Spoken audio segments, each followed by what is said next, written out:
शेतकरी मित्रा हो नमस्कार. वार आहे शनिवार, तारीख आहे 8 ऑगस्ट. तर 8 ऑगस्टला महाराष्ट्रामध्ये वातावरण कसं असणार आहे?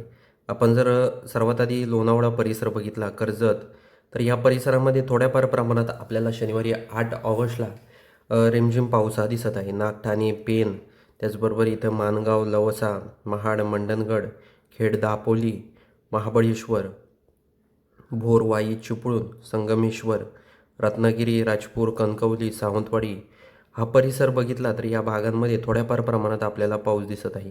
बाकी आपण नाशिक, निप्पाड, मनमाड, मालेगाव, नामपूर, चाळीसगाव, शेवगाव हा संपूर्ण परिसर जर बघितला तर या भागात फक्त आपल्याला ढगाळ वातावरण दिसत आहे. कुठलाही पाऊस नाही दिसत.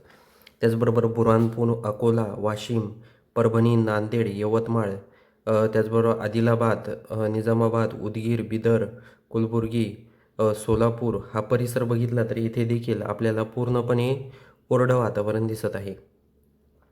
त्याचबरोबर शनिवारी जर आपण संध्याकाळच्या सुमारास 8च्या आसपास जर बघितलं तर गडचिरोली, चामोशी, चंद्रपूर, सिरपूर, चिमूर, त्याचबरोबर उमरेड, साकोली, भंडारा, तुमसर, रामटेक, नागपूर, गोंदिया, देवरी, त्याचबरोबर राजनंदगाव, रायपूर, त्याचबरोबर इथे जर कापसी हा जर परिसर जर बघितला तर या भागांमध्ये आपल्याला काही प्रमाणात पाऊस हा पडणार आहे. हे देखील आपल्याला लक्षात घ्यायचं आहे शेतकरी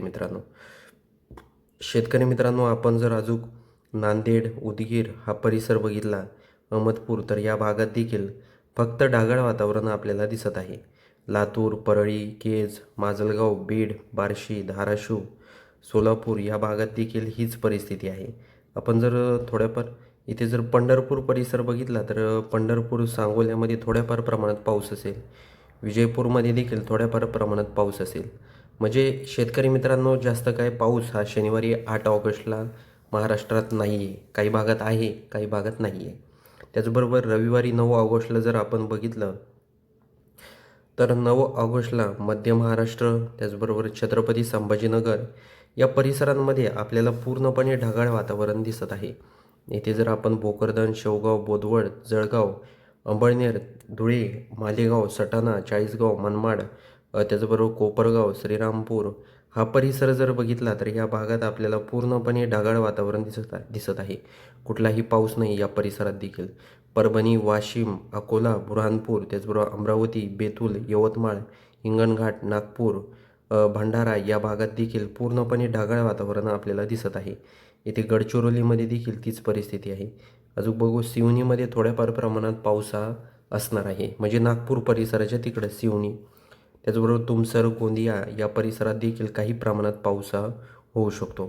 बाकी यवतमाळ, हिंगणघाट, अमरावती, आदिलाबाद, चंद्रपूर, नांदेड, निजामाबाद, अकोला, परभणी, उदगीर, लातूर, त्याचबरोबर बीड, छत्रपती संभाजीनगर, अहिल्यानगर, बारामती, बार्शी, सोलापूर, विजयपूर, बागलकोट, त्याचबरोबर रायचूर, बिदर हा जर परिसर जर बघितला तर या भागात पूर्णपणे आपल्याला कोरडं वातावरण दिसत आहे. महाबळेश्वर, महाड, दापोली, चिपळूण, रत्नागिरी, राजपूर, कणकवली, सावंतवाडी, पणजी, मुडगाव, कारवार हा संपूर्ण परिसर जर बघितला तर या भागात काही प्रमाणात पाऊस असणार आहे. जास्त नाही आहे, पण रिमझिम पावसापासून या भागात सुरुवात होणार आहे. शेतकरी मित्रांनो, आपण या 2 दिवसामध्ये जर हवामान जर बघितला तर फक्त काही परिसरांमध्ये रिमझिम पाऊस आहे. नागपूरमध्ये आहे पाऊस 8 ऑगस्टला संध्याकाळच्या सुमारास जास्त प्रमाणात. तर हा देखील अंदाज आपल्याला लक्षात घ्यायचा आहे. शेतकरी मित्रांनो, हा व्हिडिओ तुम्हाला कसा वाटला हे आम्हाला कमेंट बॉक्समध्ये नक्की सांगा. चॅनलवर नवीन असाल तर चॅनलला सबस्क्राईब नक्की करा.